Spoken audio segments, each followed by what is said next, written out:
Homework has been a grievance for students ever since its creation, which, unlike most would assume, was only broadly accepted as a way to boost learning in the years following WW2.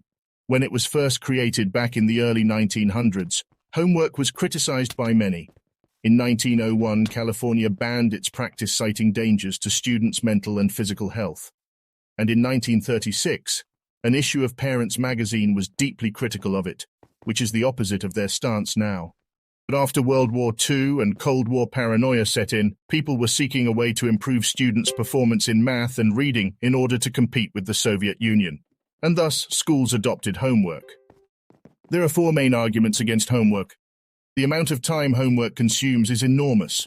According to a study by the Washington Post, 43% of high schoolers have up to 5 hours of homework per night, with another 14% doing 6 to 8 hours per night. I conducted a survey at my middle school a few years ago on the same topic, with 57% having up to 3 hours per night and 20% having up to 6. The second argument against homework is the stress it causes for students. In a USA Today article, "Damn, can they make their sight any more ugly?" it said that half of all students have homework as their primary source of stress. In the survey I made in middle school, there was a question about what problems homework causes in their lives, and 77% said stress, 74% said frustration, 77% said exhaustion, and, one person put suicide.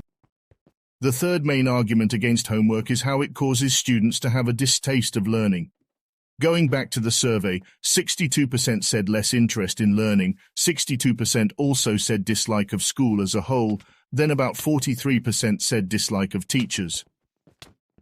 Alfie Kohn, an advocate for progressive education, once called it the greatest single extinguisher of children's curiosity that we have yet invented. In fact, Carl Sagan said similar things once. I'll tell you my experience. My experience is, you go talk to kindergarten kids or first grade kids, you find a class full of science enthusiasts. And they ask deep questions. What is a dream? Why do we have toes? Why is the moon round? What's the birthday of the world? Why is grass green? These are profound, important questions. They just bubble right out of them. You go and talk to 12th grade students, and there's none of that. They've become leaden and incurious. Something terrible has happened between kindergarten and 12th grade, and it's not just puberty. And you're a nerd if you love science in the 12th grade, right? Absolutely. Absolutely. The fourth and final main argument I have for you on this fine evening, or morning, or whatever it is for you, is homework doesn't work. This point is controversial, so bear with me.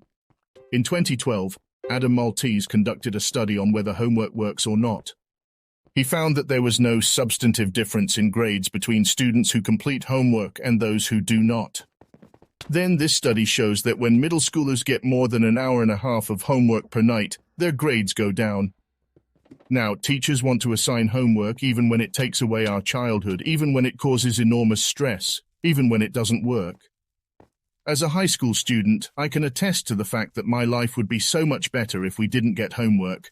How can it be good when the best education system in the world, Finland, doesn't assign homework, and we do, and we're 36 places behind them? That's all. Goodbye.